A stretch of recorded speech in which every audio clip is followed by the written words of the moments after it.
やめましょう、こんなこと。何を怖がってるんだ。大丈夫さ、バレやしないさ。でも田村先生、僕らは教師なんですよ。おいおい、なんだよ急に。昨日までの態度と違うじゃないか。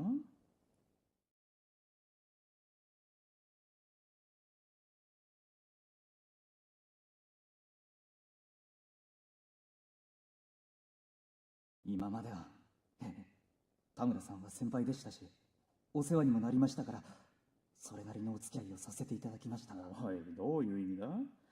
それはちょっと勝手ってもんじゃないのか。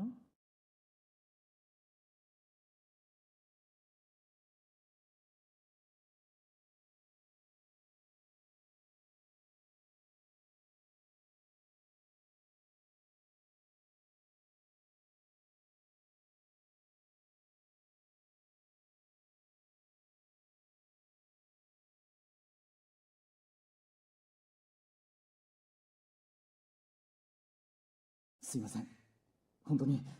でも冗談じゃなくて、今日は体調も悪いんです。泊まっていけばいいだろう。自宅は埼玉だろ。帰宅の途中で倒れたらどうするんだ。ここなら今夜は俺がいる。保健体育の教師だ。別に問題ないじゃないか。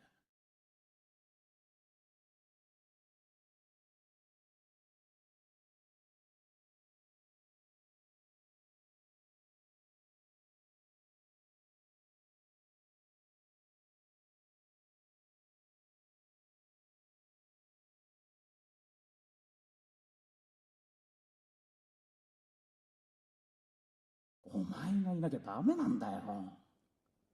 どうしてもですか。行くな。わかりました。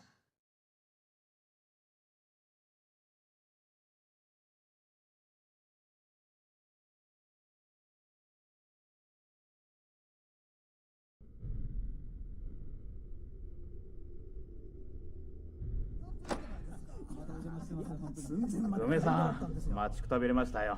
いや、悪い悪い。近くの酒屋が休みでね、下のコンビニまで車で降りてたんですよ。でもまあ、頼まれたものは揃えましたよ。さて、ほら、あれ三河先生、ちゃんといるじゃないですか。またお邪魔してます。本当に。寸前まで帰りたかったんですよ。引き止められない暮らしました。ご苦労様。さあ、そろそろ始めますか。始まりました。やりましたやりました。しかしあれだな、新倉君もひどい先輩を持ったもんだな。体育会系に毎日付き合わされちゃ体が持たんだろう。全くですよ、本当に。今夜だけですよ。梅先生、それを。しかし、三倉先生が強いからな。いい、そんなことないですよ。先生、向きになんだかわかりますよ。いや、勝ち逃げを教えてないはずなんですけどね。何言ってんですか、田村さん。ないですね。勘弁してくださいよ、本当に。